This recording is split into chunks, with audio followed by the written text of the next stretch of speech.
이 시간 저희들이 디모데전서 1장을 읽었습니다. 오늘부터 시작해서 디모데전서 6장까지 이번 주간에 말씀을 나누기를 원합니다.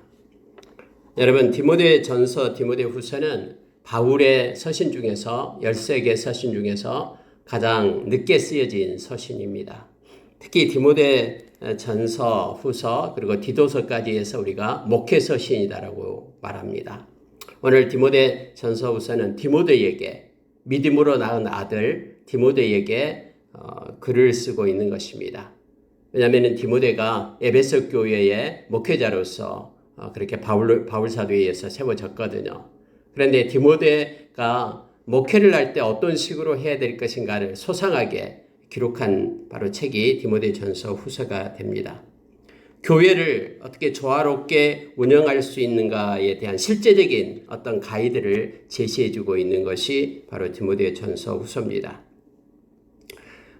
여러분, 지금 디모데전서는 어느 때쯤 써졌냐면 바울이 로마 감옥에 갇혀서 이제 풀려나게 되죠. 2년 있다가. 왜냐하면은 그 바울을 고소했던 유대인들이 로마에 오질 않은 거예요. 그래도 2년 정도 머물러 있다가 풀려나게 됩니다. 그리고 몇 년간 이제 풀려난 상태에서 AD 65년까지 63년에서 65년 그까지 이제 자유로운 몸으로 이제 바울이 또 전도하고 돌아다니게 되죠. 그럴 때 쓰여진 책이 이제 그때 이 디모데를 에베소 교회의 목회자로 세우고 디모데를 향해서 쓰는 편지입니다. 그리고 디모데 후서는 다시 바울이 붙잡혀요. 그리고 감옥에 이제 2차 로마 감옥에 갇히게 됩니다. 물론 거기에서 이제 네로 황제 때 참수형을 당해서 죽게 되죠. 가장 감옥에 있으면서 마지막 죽을 때가 가까운 줄을 알고 자기가 순교될 것을 알고 썼던 책이 이제 디모데 후서가 되는 거예요. 그래서 가장 늦게 쓰여진 책 중에 하나입니다. 바울은 그런 순교자로서의 죽음을 예감하면서 디모데 후서를 쓰게 된 거고요.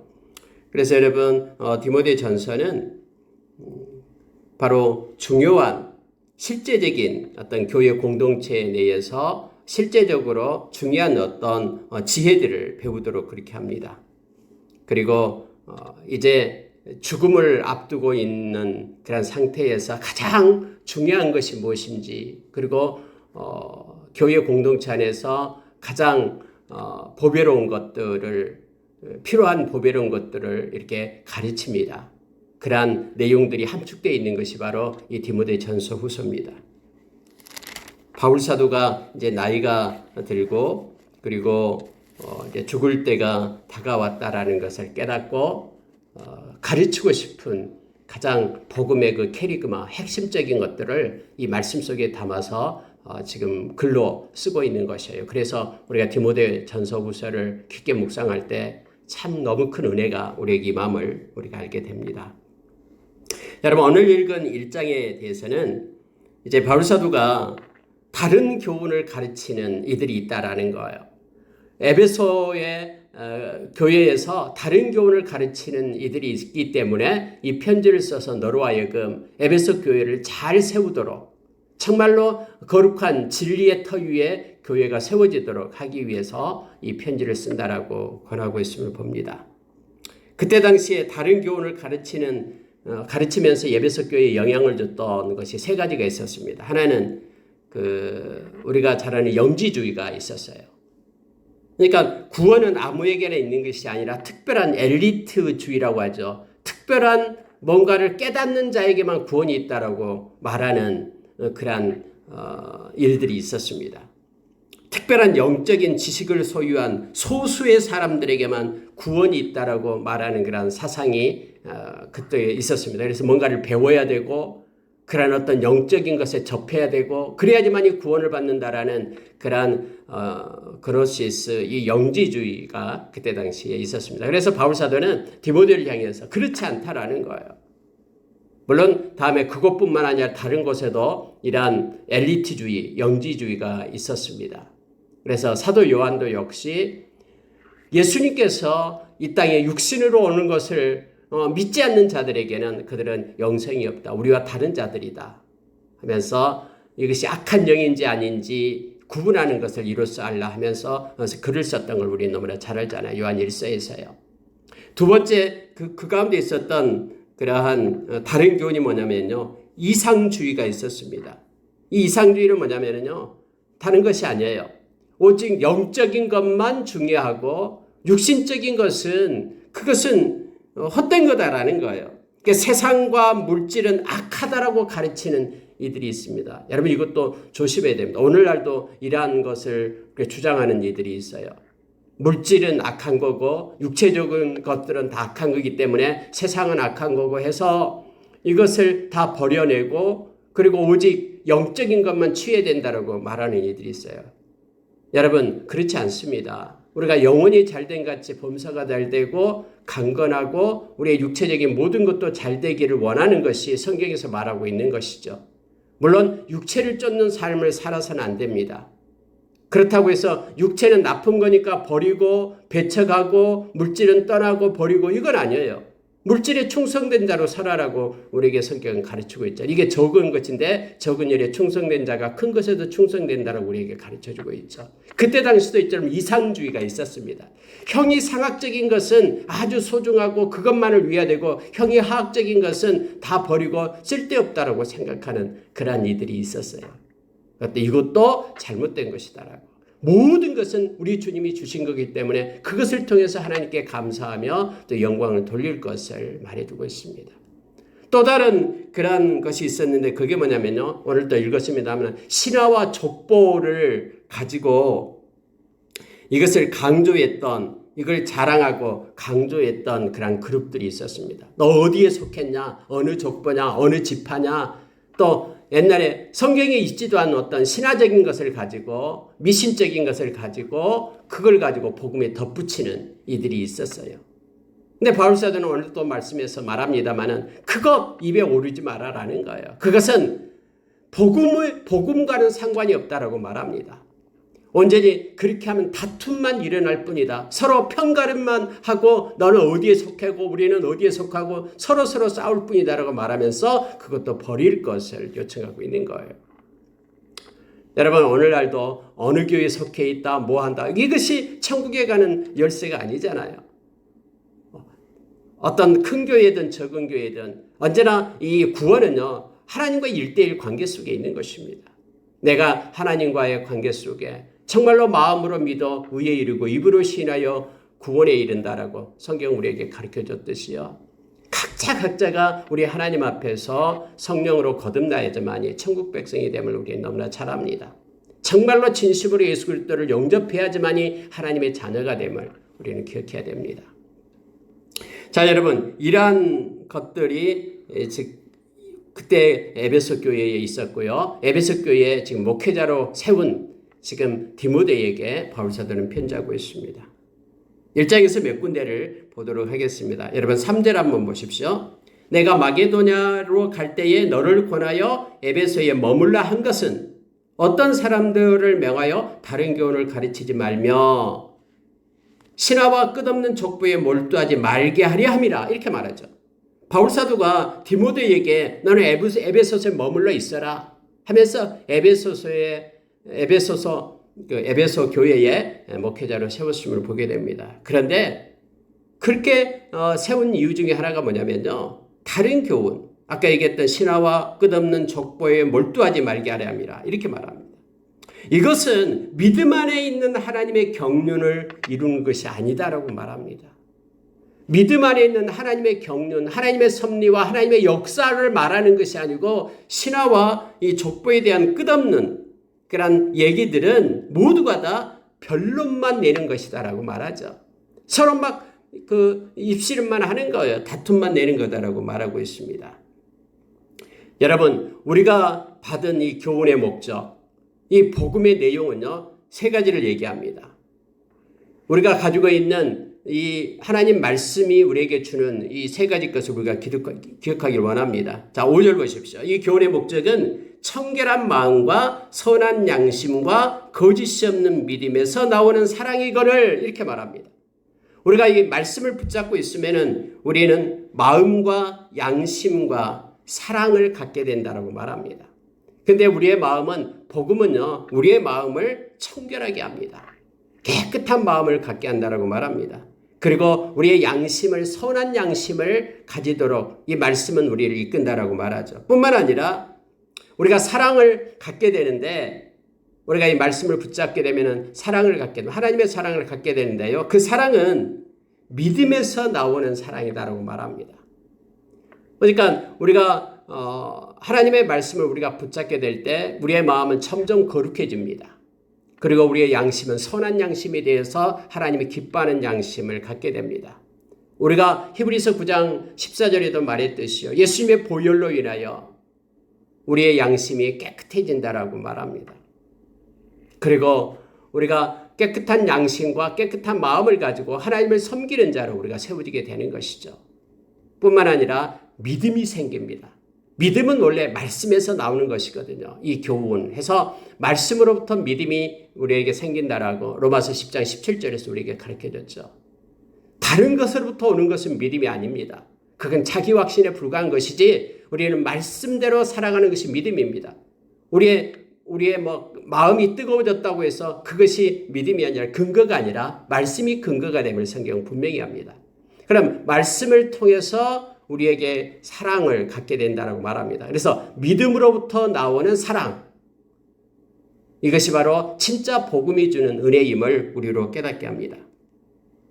근데 사람들이 이에서 벗어나서 헛된 말에 빠진다라는 거예요. 거짓된 다른 교훈을 가지고 있을 때는 헛된 말에 빠지게 된다고 말합니다.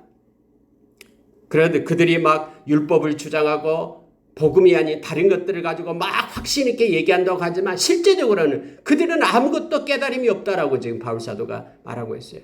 실제적으로 깨달음이 없으면서 깨닫는 것처럼 그렇게 거짓되게 그들이 행하고 있다. 그러니 너는 바로 에베소 교회를 세워나갈 때에 진리의 터 위에, 말씀 위에 그 교회를 세울 것을 지금 바울 사도가 디모데에게 그렇게 서신을 통해서 충고하고 있음을 보게 됩니다. 여러분 9절에 보면은요, 이 율법은 이렇게 말합니다. 옳은 사람을 위하여 세운 것이 아니다. 여러분 바울 사도 이것을 분명하게 우리에게 가르치고 있는데요, 이 모세의 율법, 이 율법은 의로운 자를 위하여 세워진 것이 아니다라는 거예요. 그럼 율법은 어떤 사람을 위하여 세웠냐 그러면은 불법한 자와 복종하지 않는 자, 다시 말하면은 죄인들을 위해서 세운 것이다. 그래서 율법을 우리가 읽게 될 때에 우리는 찔림을 받게 되죠. 아, 이것이 하나님이 싫어하는 것이구나. 그래서 우리는 회개하게끔 우리를 예수 그리스도께로 이끄는 그러한 초등교사에 불과하다고 우리에게 가르쳐주고 있죠. 그래서 여러분 율법도 필요해요. 오늘 말씀도 그대로잖아요. 율법은 사람이 그것을 적법하게만 쓰면 선한 것임을 우리가 아노라 라고 되어 있죠. 그래서 율법을 통해서 우리가 죽을 죄인이다라는 것을 깨닫게 돼서 오직 우리 주님의 은혜 아니면 살 길이 없다고 고백하고 우리 주님 앞에 나와서 회개하는 자, 예수님의 보혈을 믿고 회개하는 자가 된다라는 거예요. 그렇게 이끌어주는 이 몽학선생이 바로 율법이다라고 얘기합니다. 그런데 이때 당시 이 다른 교훈을 가진 사람들은 예수님을 믿는 그런 복음만으로, 예수님을 믿는 믿음만으로, 십자가 은혜만으로 우리가 구원을 얻을 수 있는 것이 아니라 이 율법을 지켜내야지만이 구원을 얻을 수 있다고 그렇게 주장하는 거짓 교사들이 있었다라는 거예요. 그래서 바울 사도는 명확히 하는 것입니다. 우리가 예수 그리스도를 믿고 의로운 자가 되었는데, 의로운 자, 옳은 자가 된 사람을 위하여 필요한 것이 율법이 아니고 악한 자, 죄인들을 위하여 필요한 것이 율법이다 라고 말하면서 죄인들이 그 율법을 보고 가슴을 치면서 통회하고 회개할 수 있는 길을 여는데, 예수님의 보혈을 힘입고 회개하는 자만이 구원을 받을 수 있고 정죄하면서 죄사함을 받을 수 있다라고 지금 가르치고 있는 거예요. 여러분 한번 보십시오. 바울서는 이렇게 말합니다. 오직 율법은 누구를 위하여 필요하냐면 불법한 자, 복종하지 않는 자, 경건하지 않는 자, 죄인, 거룩하지 않는 자, 망령된 자, 아버지를 죽인 자, 어머니를 죽인 자, 살인하는 자, 음행하는 자, 남색하는 자, 인신매매하는 자, 거짓말하는 자, 거짓맹세하는 자, 자와 기타 바른 교훈을 거스리는 자를 위함이니 라고 말합니다. 왜냐하면 그들이 이걸 보고 아 이게 죄인데 하면서 이 죄에서 누가 나를 건져내랴 하면서 이것이 바로 우리 주님께 나와서 주님이 우리를 구원해 주신 그 십자가의 은혜를 깨닫고 회개할 수 있는 그런 통로가 됨을 말합니다. 그래서 이것을 적법하게만 쓰면 선한 것이다라고 말합니다. 그런데 이것이 구원이 있다라고 말하면 안 된다라는 거예요. 그렇게 가르치는 거짓 교훈에서 너는 디모데에게 말하는 거야. 너는 에베소 교회를 올바른 진리로 세워라. 그래서 내가 너를 그곳에 둔다 하면서 바울 사도가 에베소 교회 그러한 목회자로 디모데를 세우는 이유에 대해서 지금 설명해 주고 있는 것입니다.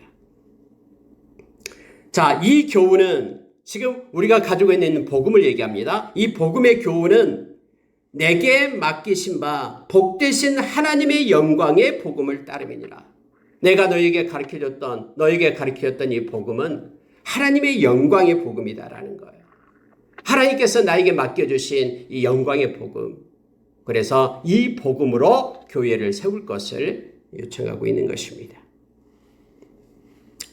그러면서 여러분, 이제 12절부터 20절의 말씀까지는 하나님께서 바울 사도를 불러서 하나님의 그러한 사도로 일꾼으로 세운 이유에 대해서, 세운 내용에 대해서 지금 간증하고 있는 것입니다.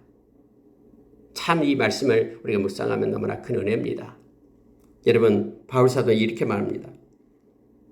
나를 능하게 하신 그리스도 예수 우리 주께 내가 감사하고 있다. 나 정말로 우리 주님께 감사하고 있다라는 거예요. 예수님께서 다메섹 도상에서 나를 불러서 나를 당신의 일꾼 삼으신 거, 그것 때문에 죽을 고비가 너무나 많았잖아요. 유대인들이 비밀 결사대를 조직하잖아요. 바울 사도를 죽이기 전에는 먹지도 않고 마시지도 않겠다 해서 40명이 이 살인하겠다라고 그런 비밀 결사들을 조직해갖고 막 죽이려고 하잖아요. 수없이 매도 많이 맞았고요. 여러 가지 위험 가운데 있었잖아요. 그런데 바울 사도는 지금 나를 그렇게 불러서 하나님의 일꾼으로 세운 우리 주님께 감사하다고 지금 고백하고 있는 것입니다. 내가 감사함은 나를 충성되이 여겨 내게 직분을 맡기심이니 나에게 이 사도의 직분을 맡기신 우리 주님께 너무너무 감사하다라는 거예요. 바울 사도가요. 왜냐하면 나는 그럴 자격이 없는 자다라는 거예요. 오늘 여러분 그가 고백하고 있잖아요. 죄인 중에 내가 괴수다. 죄인 중에 괴수인 나를 불러서 당신의 그러한 직분 맡은 자로 사도로서 세운 것이 나는 너무너무 감사하고 우리 주님께 너무너무 영광을 돌린다라고 지금 고백하고 있는 것입니다. 그 이유가 뭐냐면요. 이렇게 말하는 거예요. 내가 전에는 비방자요, 박해자요, 폭행자였으나 나는 예수를 비방한 사람이었고 나는 예수 믿는 사람을 박해해가지고 죽이려고 쫓아가는 자였고 나는 폭행을 했던 예수 믿는다고 두들겨 패고 때리고 옥에 가뒀던 그런 폭행자였다라는 거예요. 그래서 도저히 자격이 없는 나에게 도리어 긍휼을 입혀가지고 우리 주님께서 나를 불렀다라는 거예요.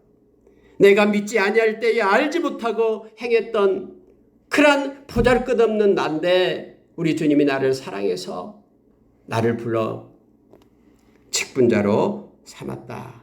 그래서 나는 너무너무 하나님께 우리 주님께 감사하며 그분께 영광 돌린다라고 말합니다. 우리 주의 은혜가 그리스도 예수 안에 있는 믿음과 사랑과 함께 넘치도록 풍성하였도다. 주님이 나에게 주신 그 은혜 너무너무 풍성했다라고 말합니다. 사랑과 믿음, 예수 안에 있는 믿음과 사랑과 함께 은혜도 내게 풍성했다라고 말해요. 그래서 여러분요, 은혜는 바로 믿음과 사랑과 함께 옵니다. 바울사도 그렇게 고백하고 있잖아요. 예수 그리스도 안에 있는 믿음, 예수 그리스도 안에 있는 그 사랑, 이것의 은혜가, 그리스도의 은혜가 너무너무 내게 풍성해서 내가 감당할 수 없다라고 지금 바울사도가 디모데에게, 목회자 된 디모데에게 이것을 써서 그렇게 자기 자신을 나타내고 있습니다. 그리스도 예수께서 죄인을 구원하시려고 세상에 임하셨다 하였도다. 죄인 중에 내가 괴수니라. 여러분 바울사도 이걸 알고 있는 거예요. 참 너무나 놀라운 고백이죠. 예수님이 하늘의 보좌를 버리고 죄인을 구원하시려고 이 세상에 오셨는데 바로 죄인 나를 구하려고 이 세상에 오셨다라고 말하는 거예요. 예수님께서 하늘의 보좌를 버리고 이 땅에 오신 이유가 나를 구원하기 위하여 오셨다라고 지금 말하는 거예요. 내가 그 죄인 중에 괴수인 나를 구원하기 위하여 예수님께서 이 땅에 오셨다라고 바울 사도는 그렇게 고백하고 있는 것입니다. 내가 긍휼을 입은 까닭은 예수 그리스도께서 내게 먼저 일체 오래 참으심을 보이사 후에 주를 믿어 영생 얻는 자에게 본이 되게 하려 하십니다. 여러분 16절의 고백을 한번 보십시오. 내가 지금 하나님의 긍휼을 입었다라는 거예요. 내가 뭐 잘난 것이 있어가지고 나를 뽑아가지고 하나님의 자녀 삼은 거 아니다라는 거예요. 왜냐하면 나는 원래부터 비방자고 박해자고 나는 폭행자였는데 내가 잘난 것이 없어요. 그런데 전적인 하나님의 긍휼을 힘입어서 내가 죄인 중에 괴수였는데 하나님의 은혜 가운데 내가 예수 믿는 사람 구원을 얻게 되었다라는 거죠. 그런데 이렇게 한 까닭이 있다라고 말합니다. 이걸 깨닫게 된 거예요. 후에 주를 믿어 영생 얻은 자들에게 본이 되게 하기 위하여. 지금은 이렇게 예수 믿지 않고 살아가는 사람들이 다음에 후에 나처럼 예수 믿어서 나처럼 영생을 얻는 자의 본을 삼기 위하여 나를 그렇게 불러가지고 나에게 긍휼을 베풀었다라는 거예요. 여러분 이것은 우리에게 중요한 눈을 갖게 합니다. 여러분 지금 예수 믿지 않고 예수 믿는 사람을 핍박하고 욕하고 막 그런 사람도요. 우리가 불쌍히 여기는 눈을 가져야 됩니다. 그 사람을 정죄하고 잘라내고 미워해서는 안 돼요. 긍휼히 여기는 마음을 갖지 않으면 안 돼요. 왜냐하면 바울 사도처럼 다음에 하나님의 때에 그 사람을 불러서 하나님의 자녀 삼을 수 있어요. 우리가 막 저 사람은 절대로 천국 못 가 하면서 정죄하고 판단해서는 안 돼요. 여러분 그때 당시 바울 사도가 예수 믿는 사람 잡아서 옥에 가두고 죽이려고 할 때 예수 믿는 사람들이 어떻게 생각했겠어요? 저 바울 저 사람 악한 사람이라고 나쁜 사람이라고 우리를 막 잡아서 죽이려고 한다고. 그런데 하나님의 때에 그를 불러가지고 변화시켜가지고 정말로 우리에게까지 지금 저와 여러분에게까지 이 생명의 복음이 오게끔 바울 사도를 통해서 선교의 그런 문을 여셨잖아요. 그래서 저와 여러분이 말씀을 받고 구원을 얻게 되었잖아요. 이렇게 하나님의 도구로 사용될 수 있기 때문에 겉으로 나타난 것 가지고 판단하고 비방해서는 안 됩니다. 우리는 그러한 일들을 보게 될 때마다 우리는 하나님께 기도할 뿐입니다. 우리가 여러분 누가복음 6장 27절의 말씀처럼 원수를 사랑하고 미워하는 자를 선대하고 그리고 핍박하는 자에게 저주하는 자에게 축복하고 핍박하고 그렇게 모욕하는 자에게 그를 위하여 기도하라라고 말했잖아요. 그러니까 우리가 어떤 순간에도 누구에게도 판단하거나 정죄함이 없이 하나님의 긍휼을 구하면서 기도해야 됨을 알게 합니다. 사랑하며 선대하며 축복하며 기도하라라고 우리 주님께서 우리에게 가르쳐 줬습니다. 오래 참으심을 보이사 먼저 오래 참으심을 보였다라는 거예요. 바울 사도가 그렇게 악한 짓을 많이 해도 당장 그를 잘라서 없애버리지 않고 우리 주님은 오래 참으심을 보였다라는 거예요. 그리고 나중에 믿는 자들, 나중에 믿어서 영생을 얻는 자들에게 본으로 나를 삼았다라고 그렇게 간증하고 있음을 보게 됩니다. 그러면서 아들 디모데야 이 말씀 보고 마치겠습니다. 내가 내게 이 교훈으로서 명하노니 전에 너를 지도한 예언을 따라 그것으로 하면서 두 가지 것을 부탁을 합니다. 전에 내가 예언을 따라 내가 너에게 지도했다. 그때 예언을 어떤 예언을 했는지에 대해서는 성경에 나와 있지 않습니다만은 아마도 여러분 디모데가 어떤 예언으로 가르쳤는지는 나와 있지 않아요. 그러나 디모데를 에베소 교회의 사역자로 세울 때 아마 디모데에는 목회자의 은사가 있었던 것 같습니다. 그래서 주어진 사명을 잘 감당하도록 하나님의 말씀을 가지고 그를 격려하고 그를 지도했다라고 지금 말합니다. 그런데 그를 지도할 때에 그것으로 선한 싸움을 싸우며 믿음과 착한 양심을 가지라 이렇게 말합니다. 내가 지도했던 것처럼 너는 선한 싸움을 싸우라. 여러분 이게 중요한 단어가 선한이라는 단어입니다. 여러분 무조건 막 혈기내어 싸우라라는 것이 아니에요. 성경에는 우리가 잘 알다시피 로마서 12장에서 말하죠. 악에게 지지 말고 선으로 악을 이기라 이렇게 말합니다. 선한 싸움이 아니면은 그것은 의미가 없어져 버립니다. 너희는 선한 데에는 지혜롭고 악한 데는 미련하라라고 얘기했잖아요. 어떤 수단과 방법을 가리지 말고 싸워서 이기라라는 것이 아닙니다. 반드시 선한 싸움을 싸워야 됩니다. 그래서 너는 선한 싸움을 싸우라라고 바울 사도가 충고를 합니다. 그 다음에요. 믿음과 착한 양심을 가지라. 하나님의 말씀을 믿는 믿음을 가지고 목회해라라는 거예요. 그리고 착한 양심. 이 양심에 대해서 바울 사도는 많이 얘기합니다. 신앙의 양심, 정직하고 올곧은 그런 신앙의 양심을 가지고 그렇게 사역을 할 것을 요청해주고 있습니다. 선한 싸움을 싸우고 믿음과 착한 양심을 가져라. 바울 사도도 다음에 디모데후서 4장 7절에서 그렇게 말하잖아요. 내가 달려갈 길을 마치고 선한 싸움을 싸우고 또 믿음을 지켰다 해서 선한 싸움을 싸운다라고 말합니다. 착한 양심을 가지고 행할 것을 말합니다. 믿음을 가지고 사역할 것을 말해주고 있습니다.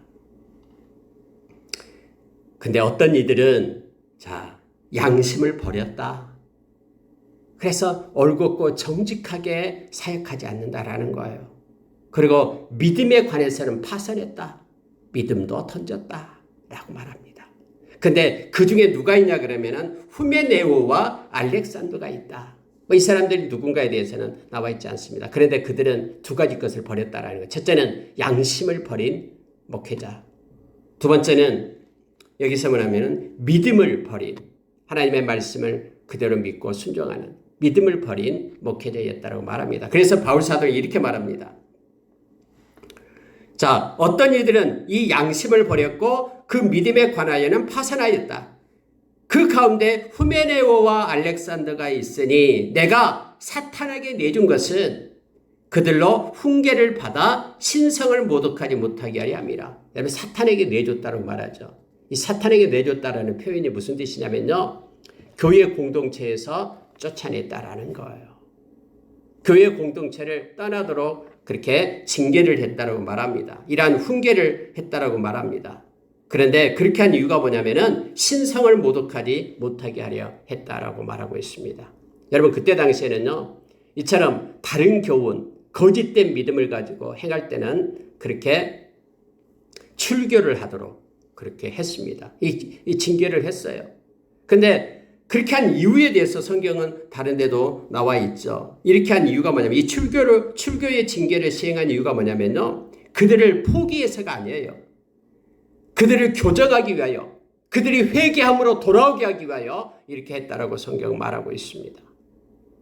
그래서 그들이 교회 공동체 안에서 정말로 그들이 행하는 것 때문에 교회 공동체가 그러한 욕을 먹고 신성의 모독을 당하는 일이 없도록 그렇게 거룩한 공동체를 세우기 위하여 그들을 사탄에게 내줬다 이런 표현을 씁니다. 출교했다. 그래서 회개하고 돌아오면 또 받아줬습니다. 이러한 것들이 초대교회에 있었음을 성경 말하고 있습니다. 말씀을 마치겠습니다. 오늘 고린도전서 1장에서는